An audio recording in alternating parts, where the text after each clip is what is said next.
Olá, meu amigo, minha amiga, sejam bem-vindos a mais um Portal do José. Hoje para mais um encontro num dia em que nós vamos ver mais filas avançarem. Ontem nós assistimos o início de uma delas, que acarretou também o início de uma condenação para um dos réus que praticou atos naquele 8 de janeiro nefasto, cujo autor principal ainda anda muito poupado, mas todas essas condenações vão servir para uma grande base de condenações futuras desse que está agora se fazendo de morto. Hoje ele ainda se encontra internado no hospital para fazer algumas cirurgias que foram anunciadas com um grau de complexidade. No entanto, ele está colocando fotos na internet, e a família também, mas que contradizem qualquer tipo de indicação cirúrgica, né? Ou será que ele está fazendo um tipo de cirurgia no hospital de ponta, mas pela via telepática, por ondas eletromagnéticas, sei lá, alguma coisa que a gente não conhece, que a medicina não conhece. Afinal de contas, né, medicina e terraplanismo sempre andaram muito divorciados, né, nos últimos tempos aqui no nosso país.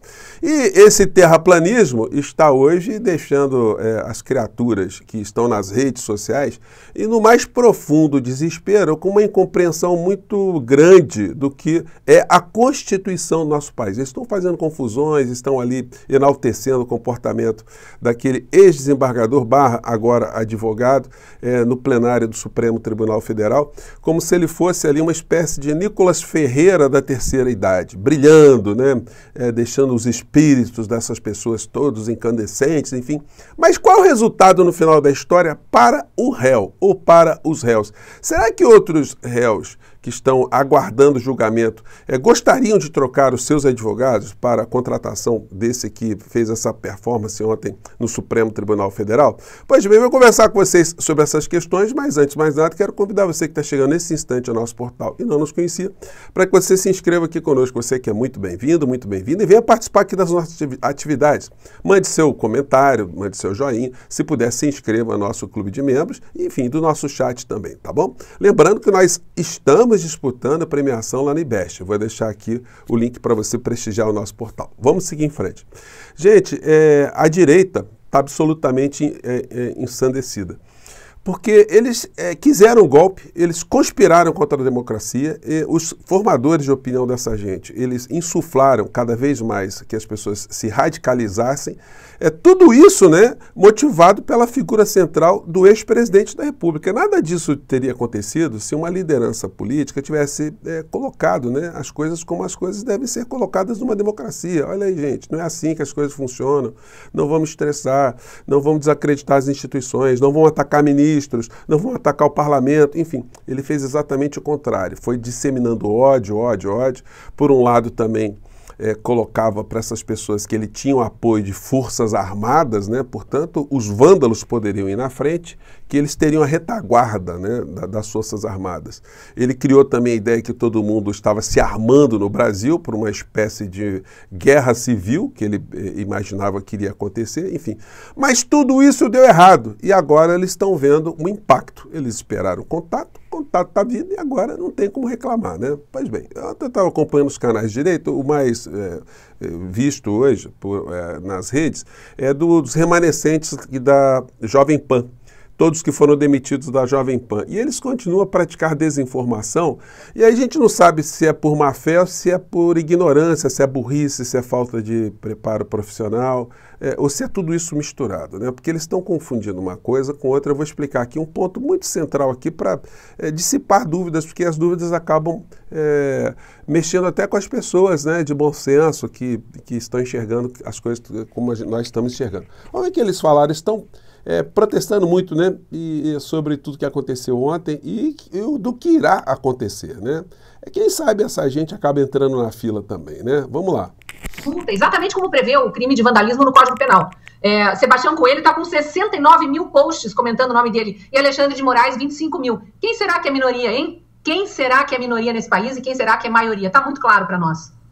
O Silvio, num trecho... Olha só que coisa incrível. Então, eles ficaram medindo a popularidade na internet do ex-desembargador, agora advogado Sebastião, e o Alexandre de Moraes. E o Sebastião, nas redes, teve mais posts. Nossa, que legal, né? E para o réu que ele estava defendendo? para o cliente dele. O que isso significou? Vamos continuar aqui porque tem situações dramáticas aqui. Aí da leitura do voto do relator ministro Alexandre de Moraes, chama atenção, né, quando ele diz que ele considera as ações de vandalismo, que elas foram coletivas e que por isso ele descarta a necessidade de se individualizar as condutas, quem quebrou a cadeira, quem derrubou o relógio, quem quebrou o vidro. Como é que você avalia esse entendimento aí, né? E agora essa condenação em relação a esse primeiro réu, Aécio Pereira, a 17 anos de prisão. É exatamente esse o ponto, Paula. Isso é uma aberração jurídica. Nem é preciso ter bacharelado em direito para compreender que a individualização de conduta é, acima de tudo, um direito. É um direito desse senhor, Aécio Lúcio. Bacana, vou comentar uma coisa aqui direcionada a você, tá? Você é jornalista, enfim, antes de vir a público, falar alguma coisa, se informe para não falar coisas erradas. Não existe nenhum tipo de princípio ou lei que determine individualização de conduta. O que existe na Constituição Federal é esse negocinho aqui, ó. Vou colocar aqui para você, tá?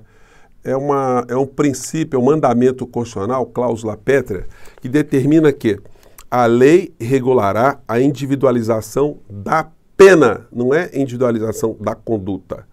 E adotará, entre outras, as seguintes. Aí o artigo 59 do Código Penal estabelece, enfim, quais são os critérios ali. Ou seja, se o indivíduo tem bons antecedentes, se ele é réu primário, enfim, se existe alguma outra agravante específica ali no caso dele, enfim.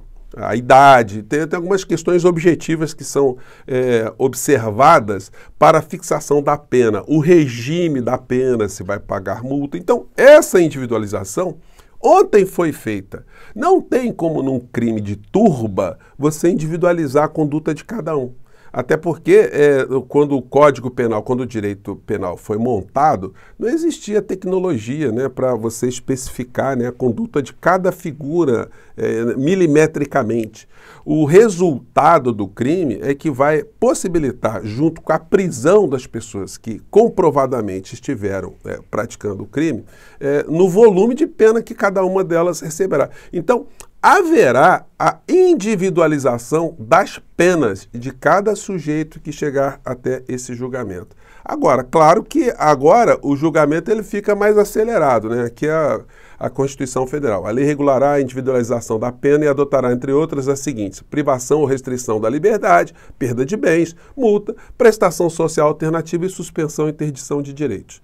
Então é isso que está na Constituição. Então evitem de falar besteiras para os negacionistas, porque eles ficam reproduzindo isso aí, isso dá um envenenamento na sociedade muito grande, né? E aí a gente vai vendo os vídeos aqui da direita: desembargador vai ao Supremo e humilha ministros e Xandão reage. Outro canal: os primeiros julgamentos dos réus de 8 de janeiro. Bom, aí vem ele também metendo pau. Esse aqui, está acontecendo. Você precisa ver. A desembargador aposentado Sebastião Coelho detona no STF. Outro aqui, desembargador fala na cara de Moraes. Hoje o circo pegou fogo. Outro aqui, bolas, é assim que se faz. Então, é o seguinte, né? Eles estão comemorando. Agora eu fico pensando o seguinte: o réu, ele estava lá na Papuda. Eu fiquei imaginando o ambiente, assistindo pela TV Justiça, junto com todos os outros réus ali, todos presos ali, presos de outros crimes que estavam ali, enfim, já viram camaradas, né, assistindo o julgamento. É como se estivéssemos ali diante de uma torcida, né, onde um jogador, numa partida de futebol, tivesse dado uma agressão, né, feito uma agressão, uma cotovelada muito grande, e o VAR fosse chamado. Quando o VAR chama e você assistiu que o jogador do seu time fez uma agressão, você coloca a mão na cabeça e diz assim: vai expulsar, não tem escapatória. Quando você vai vendo ali o replay, né, fala assim, vai ser expulso, não tem como, né? Isso aconteceu ontem na penitenciária.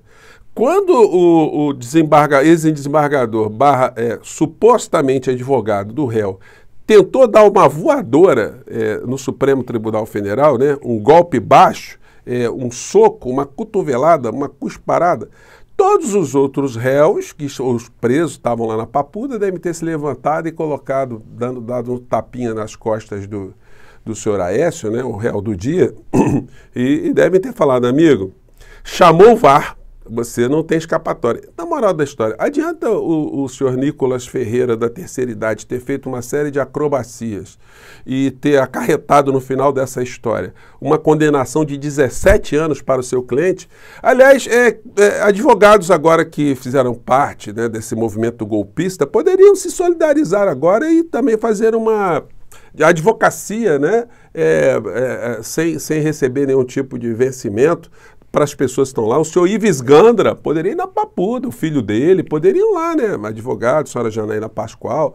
O Marcos Duval seria um bom advogado, né? Ele é formado em Direito.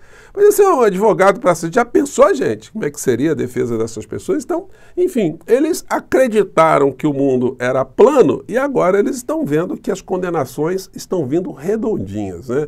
Bom, aí avançando aqui para o outro assunto, né? A figura do inelegível está observando tudo isso de longe, tá? Mas aí a gente vê coisas como essa aqui, o Fábio Van Garten. O PR, né, Jair Bolsonaro entrou no centro cirúrgico pouco antes das 5 da manhã, tudo transcorrendo dentro da normalidade. Nesse momento, o presidente passa por procedimentos de correção de hérnia de hiato, que causa refluxo, soluços e tosses secas contínuas, bem como desvio de septo para melhorar a condição respiratória e oxigenação. Então, 2 cirurgias, né? Daí a gente vai vendo, né? Esse aqui é o Rafinha Bastos, que fez cirurgia de desvio de septo.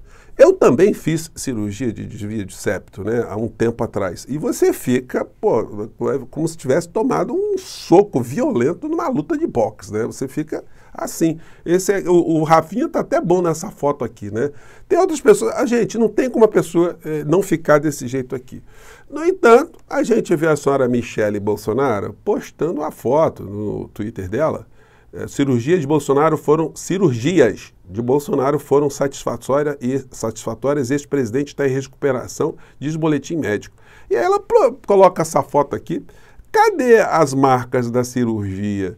Foi uma cirurgia mediúnica, espiritual, telepática, eletromagnética, enfim. O nariz dele está em outra parte, que as pernas dele aqui que estão protegidas aqui, estão com aqueles mecanismos ali para evitar embolia, né?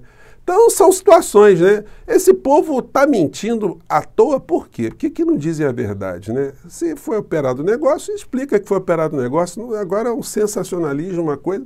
Coisas estranhas, né, envolvendo essa família, enfim. Mas não adianta nada disso, porque a fila está chegando para eles. Daqui a pouco eles serão atendidos no guichê. E no guichê, com certeza, as condenações vão ficar por ali, né? De 17 anos para cima, quando bater no Supremo Tribunal Federal. É só a gente aguardar a fila, porque a fila está andando, tá bom? Um grande abraço, mais tarde eu volto. Tchau!